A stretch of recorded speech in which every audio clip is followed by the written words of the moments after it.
La lluvia golpeaba contra los ventanales del piso 23 mientras yo, Carmen Mendoza, empacaba silenciosamente 22 años de mi vida en una caja de cartón. Mi mano temblaba ligeramente al tomar la fotografía enmarcada de mi escritorio. Mi hija Lucía en su graduación, sonriendo con ese orgullo que solo una madre puede entender. A su lado, otra foto más pequeña, casi escondida. Mi difunto esposo Miguel, quien nunca llegó a ver a su niña convertirse en la mujer brillante que es hoy. Si estuvieras aquí, murmuré, me dirías que luchara. El trueno resonó como una respuesta del cielo. Señora Mendoza. La voz de don Ricardo Salazar resonó desde su oficina, cortante como el cristal. Necesito que termine de organizar los archivos antes de irse y traiga el café de las 5, el de siempre. Asentí en silencio, guardando la ironía para mí misma. Después de todo lo que sabía, después de todos sus secretos que había guardado, aún me trataba como si fuera invisible, como aquella vez que lloré en el baño después de que me gritara frente a los japoneses, o cuando me hizo trabajar el día del funeral de Miguel porque los negocios no esperan. Pero los invisibles vemos todo, recordamos cada humillación, cada lágrima tragada, cada domingo robado a mi familia. Y yo había visto demasiado. Había visto los mensajes de texto a su amante mientras su esposa esperaba en casa. Había visto las facturas falsas. Había visto la crueldad disfrazada de profesionalismo. Y ahora, finalmente, después de años de silencio obediente, era mi turno de hablar. Mi nombre es Carmen Mendoza, 52 años, y hasta hace 3 días era la secretaria ejecutiva de Ricardo Salazar, CEO de Industrias Salamanca en Barcelona. Durante más de 2 décadas fui su sombra silenciosa, la guardiana de sus agendas, la que conocía cada reunión, cada llamada, cada secreto susurrado tras puertas cerradas. Empecé como recepcionista cuando Lucía apenas tenía 3 años, recién enviudada y desesperada por un trabajo estable. Don Ricardo, entonces un joven ejecutivo ambicioso, me prometió crecimiento si era leal y discreta. Qué ingenua fui al creer que la lealtad sería bidireccional. Todo comenzó un martes ordinario de marzo. Llegué temprano como siempre, a las 6:30 de la mañana, 1 hora antes que el resto. El edificio vacío tenía ese silencio particular que solo conocen los que viven en las sombras del poder. Preparé el café exactamente como le gustaba a don Ricardo. 2 de azúcar, 1 gota de leche, temperatura a 65 grados exactos, y comencé a revisar su agenda. Mi compañera Rosa, del departamento de contabilidad, había mencionado algo extraño el día anterior. Carmen, ¿tú sabes por qué hay tantas facturas del grupo Meridian? Nunca he visto sus camiones por aquí. Había una discrepancia en los gastos de representación que me llamó la atención. Nada grave en apariencia, solo 50.000 euros que no cuadraban con las facturas presentadas. Pero después de 22 años, había desarrollado un instinto para detectar cuando algo olía mal. Y esto apestaba como el perfume barato que don Ricardo usaba cuando volvía de sus reuniones con Marta. Carmen, me llamó desde su oficina con ese tono imperativo que había perfeccionado con los años. Necesito que reserves el restaurante de siempre para esta noche, cena con los japoneses, y que Rodríguez prepare la presentación del proyecto Tokio. Por supuesto, don Ricardo. La mesa privada del Botafumeiro. Conocía la respuesta, pero había aprendido que a él le gustaba sentir que daba las órdenes. Exacto. Y Carmen. Que nadie me moleste hasta las 11. Tengo que revisar unos números importantes. Conocía esa rutina como la palma de mi mano. Cuando pedía no ser molestado a esa hora, significaba que Marta Vilanova, la directora financiera, vendría a revisar números. Llevaban 3 años con su aventura, creyendo que nadie lo sabía. La primera vez que los descubrí fue por accidente. Había vuelto a buscar mi paraguas y los encontré en una situación comprometedora. Don Ricardo me vio, pero actuó como si nada hubiera pasado. Al día siguiente, encontré un sobre con 500 euros en mi cajón. El precio de mi silencio, supongo. Pero una secretaria siempre sabe. Sabía que Marta tenía un hijo con necesidades especiales y un marido alcohólico. Sabía que don Ricardo le había prometido el puesto de CFO si jugaba bien sus cartas. Sabía que ella guardaba un frasco de pastillas para la ansiedad en el último cajón de su escritorio y que cada vez necesitaba más. Lo que no sabían era que yo documentaba todo. No por malicia, sino por costumbre. Años de training corporativo me habían enseñado a mantener registros de todo. Fechas, horas, personas, lugares. Mi libreta personal, un Moleskine negro que Miguel me había regalado en nuestro último aniversario, era un mapa detallado de la vida de Industrias Salamanca. Para que escribas nuestra historia, me había dicho, si supiera que acabaría escribiendo esta.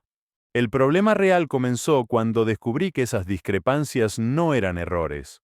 Mientras organizaba los archivos para la auditoría anual, algo que don Ricardo siempre me encargaba porque confiaba en mi discreción, encontré un patrón inquietante.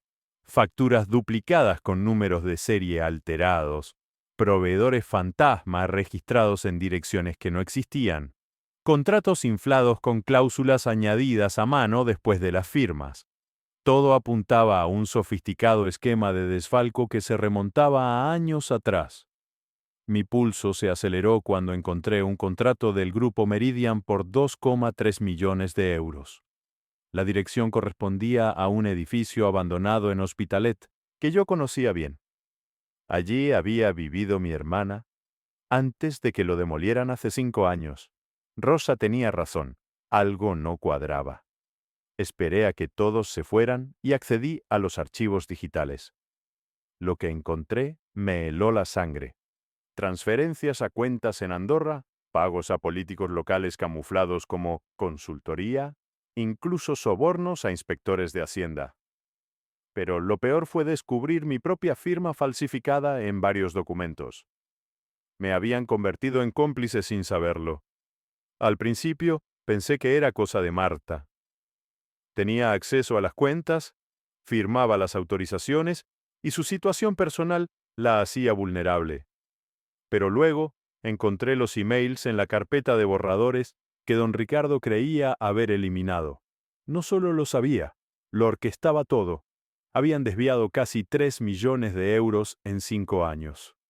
Querida M, decía uno de los correos, recuerda borrar los registros de marzo. C es eficiente, pero no es tonta. Mantengámosla ocupada con las minutas de la junta. Carmencita, me dijo esa tarde con su sonrisa paternal que ya no me engañaba, mientras yo fingía organizar su agenda. Llevas mucho tiempo con nosotros. ¿Has pensado en la jubilación anticipada? A tu edad, deberías disfrutar más de la vida, pasar tiempo con tu hija. El estómago se me revolvió. Me conocía demasiado bien para no notar que algo había cambiado en mi actitud. Mis manos ya no temblaban al servirle el café, ya no bajaba la mirada cuando me hablaba. Después de años de invisibilidad, finalmente me estaba viendo. Y eso lo aterraba. Aún me quedan algunos años, don Ricardo. Además, Lucía está en Londres. La casa está muy vacía sin ella.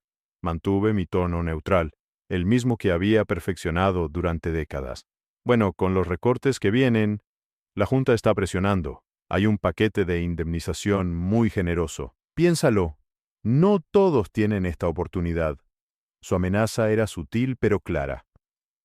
Esa noche, en mi pequeño apartamento en Gracia, el mismo donde había criado sola a Lucía después de que Miguel muriera, revisé mis opciones mientras preparaba una tortilla de patatas. El piso aún olía a las flores que ponía cada semana en el pequeño altar improvisado para Miguel. Lucía me llamó desde Londres, donde trabajaba en un banco de inversión, justo cuando terminaba de cenar. «Mamá, ¿estás bien? Te noto rara. ¿Has estado llorando?» «Estoy bien, cariño, solo cansada. Ya sabes, la auditoría anual. Mentir a mi hija dolía más que todas las humillaciones de don Ricardo juntas. ¿Ese viejo te está dando problemas otra vez? Mamá, deberías denunciarlo. Lo que te hace no es normal. Si supiera la verdad, si supiera que su educación en las mejores escuelas se había pagado con mi silencio y mi dignidad pisoteada. Al día siguiente, don Ricardo fue más directo. Me llamó a su oficina justo después del almuerzo. El olor a puro caro y whisky del mediodía impregnaba el ambiente.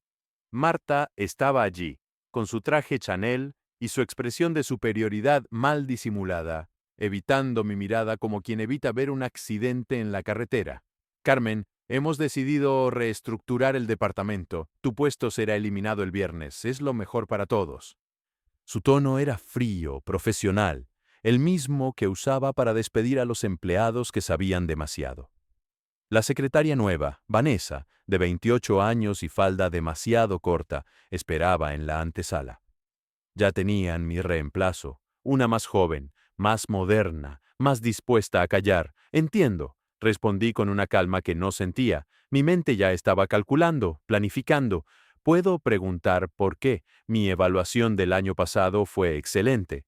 Modernización, transformación digital. Necesitamos perfiles más actuales, gente que entienda las nuevas tecnologías. La excusa era patética. Yo había implementado el sistema digital de archivo, había capacitado a medio departamento en el nuevo software. Modernización, después de 22 años siendo su memoria institucional, su agenda andante, la que sabía dónde estaban enterrados todos los cadáveres, literalmente en el caso del proyecto de la Marina que había provocado 2 muertes por negligencia.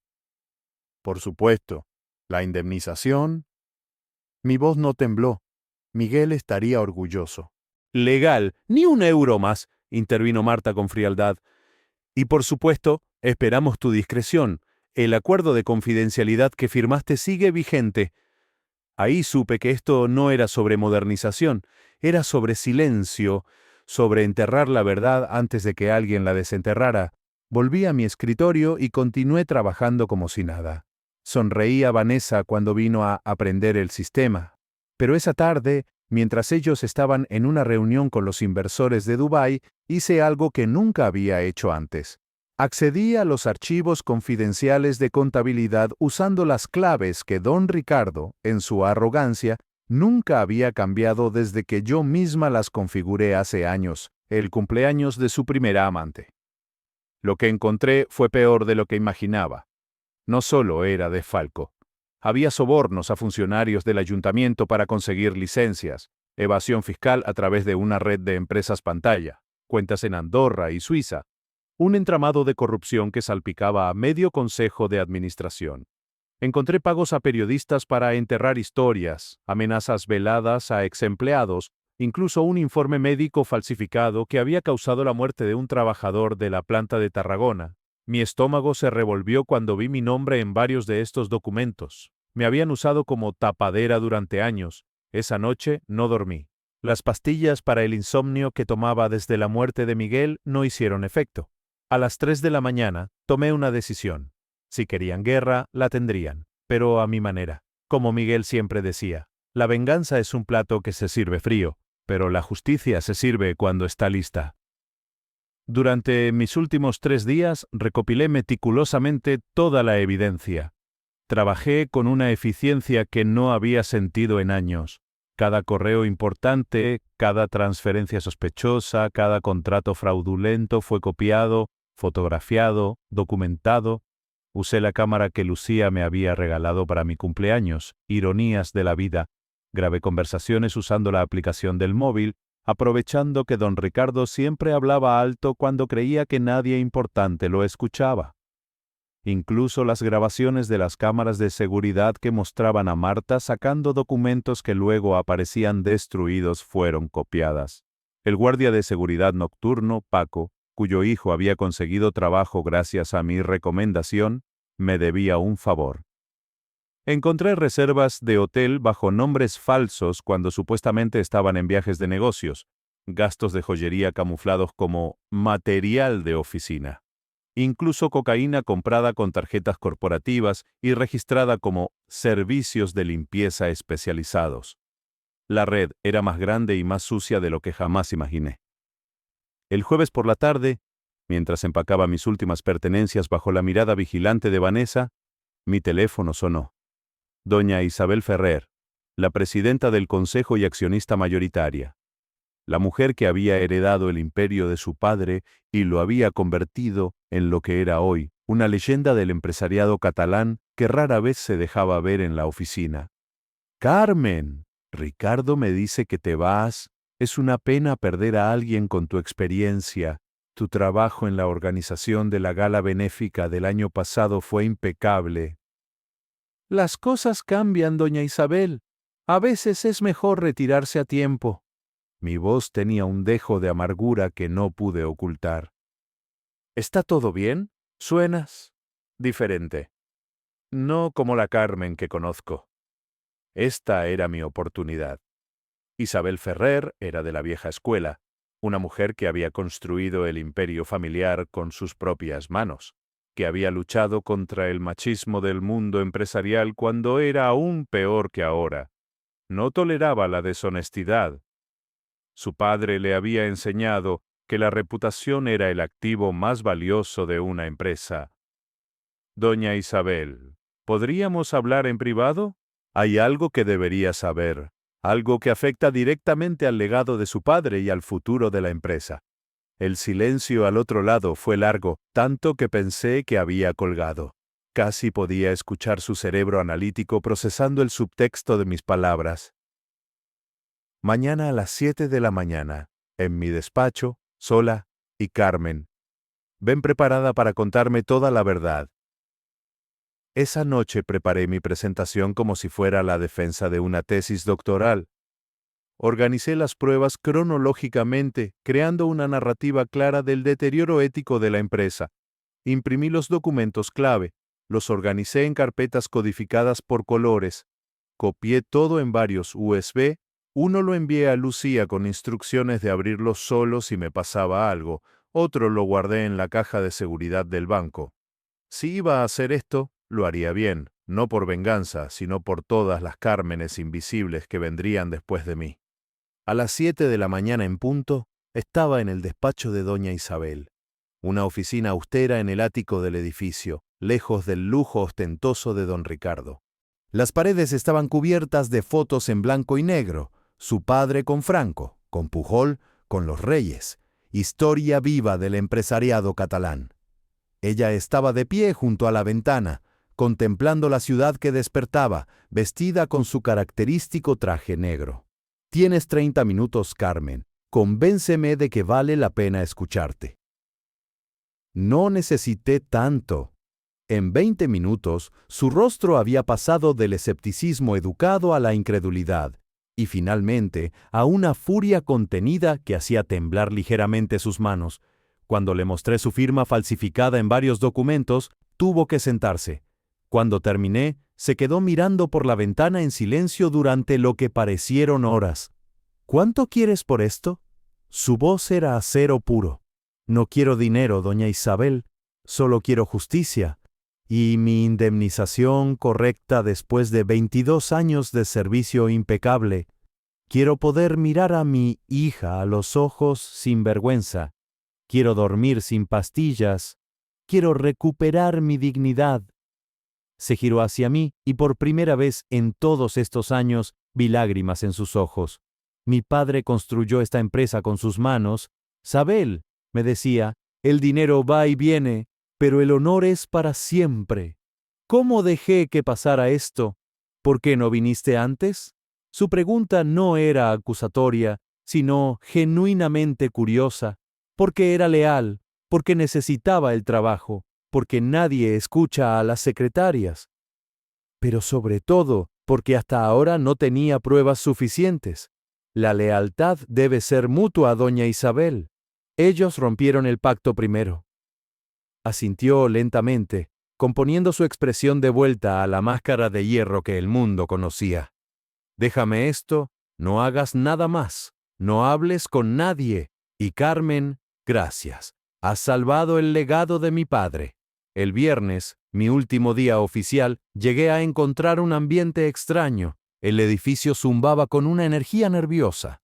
Don Ricardo no estaba, su despacho precintado, Marta tampoco, su mesa ya vacía. Vanessa deambulaba perdida, sin saber a quién reportar. A las 10 de la mañana, doña Isabel convocó una reunión general en el auditorio principal. Efectivo inmediatamente, Ricardo Salazar y Marta Vilanova han sido suspendidos pending una investigación.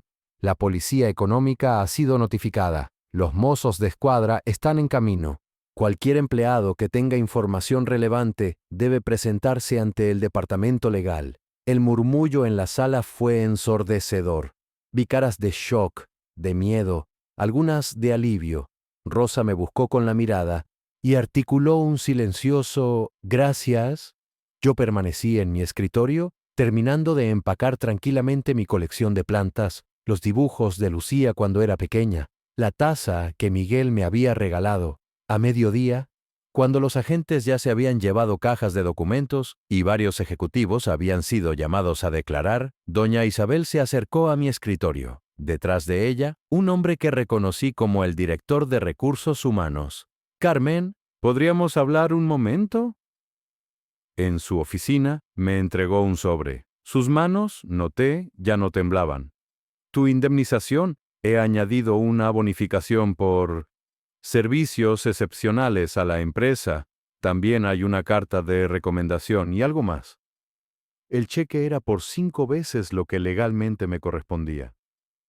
Suficiente para tomarse un año sabático, para visitar a Lucía sin preocuparme por los gastos, para empezar de nuevo. Pero fue el segundo documento el que me dejó sin palabras.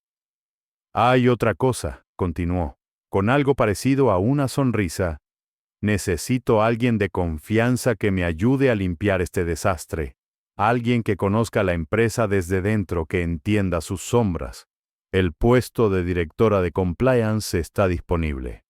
El salario es el triple de lo que ganabas, con beneficios completos y autonomía total. Responderías directamente a mí». La miré sorprendida.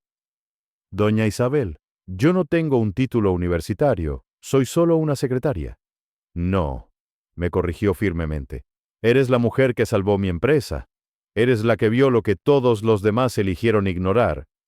El título se puede conseguir, la empresa pagará tus estudios. ¿La integridad no se aprende en la universidad?» «Sé que querías irte, y lo entendería, pero piénsalo. La empresa necesita gente como tú, gente honesta que no tema hacer lo correcto, gente que entienda que el poder real no está en los despachos grandes, sino en hacer el trabajo correcto». Esa tarde, mientras salía del edificio con mi caja de pertenencias, el sol de Barcelona brillaba como no lo había visto en años. Mi teléfono sonó. Era Lucía, histérica. «Mamá, acabo de ver las noticias. Tu jefe fue arrestado. Sale en todos los canales. ¿Estás bien? ¿Necesitas que venga?» «Estoy perfectamente, cariño. Mejor que en mucho tiempo». «¿Y ahora qué harás? ¿Vas a descansar por fin?» Miré hacia atrás, al edificio donde había pasado 22 años de mi vida, donde había sido invisible, menospreciada, utilizada, pero donde también había demostrado mi valor, donde había aprendido que el silencio puede ser complicidad, pero la verdad puede ser liberación. Creo que voy a aceptar un ascenso, y después voy a estudiar Derecho. Nunca es tarde para empezar de nuevo. 6 meses después, desde mi nueva oficina como directora de compliance, observo la ciudad que se extiende bajo el Tibidabo. Mi despacho no es ostentoso, pero tiene la mejor vista del edificio. Don Ricardo fue condenado a 8 años de prisión y la devolución de todo lo robado. Marta consiguió libertad condicional a cambio de testificar, pero su carrera está arruinada. La empresa se recuperó del escándalo, más fuerte y transparente. Implementamos nuevos protocolos, contratamos auditores externos, creamos un canal anónimo de denuncias. En mi escritorio, la misma foto de Lucía, pero ahora en un marco de plata que ella me regaló por mi ascenso. Al lado, una nueva foto. Miguel y yo, el día de nuestra boda, por fin fuera del cajón donde la había escondido por dolor. Ya no soy invisible, soy la guardiana oficial de la integridad de la empresa, y cada empleado, desde el CEO hasta el personal de limpieza, sabe mi nombre y mi historia. A veces, los secretarios sabemos demasiado. La diferencia está en qué hacemos con lo que sabemos. Yo elegí la justicia, y al final, la justicia me eligió a mí. Miguel tenía razón. La venganza es para los débiles, la justicia es para los valientes. Mi nombre es Carmen Mendoza. Fui secretaria durante 22 años. Ahora me aseguro de que nadie más tenga que guardar los secretos sucios de otros. Estudio derecho por las noches, almuerzo con doña Isabel los viernes y llamo a Lucía cada día sin tener que mentirle. Y duermo tranquila cada noche, sin pastillas, con la conciencia limpia y el futuro abierto. Gracias por ver hasta el final. Espero que hayas disfrutado de esta historia. Si fue así, no dudes en dar like al video y compartirlo con tus amigos también. Suscríbete a nuestro canal y activa la campana de notificaciones para más historias fascinantes como esta. La lealtad, la traición y la redención son temas que nos tocan a todos de alguna manera. La historia de Manuel nos muestra que incluso en los momentos más oscuros podemos encontrar la fuerza para seguir adelante y reconstruir nuestra vida. Recuerda que cada semana subimos nuevas historias de vida real que te inspirarán, te sorprenderán y te harán reflexionar. Que tengas un excelente día y nos vemos en la próxima historia.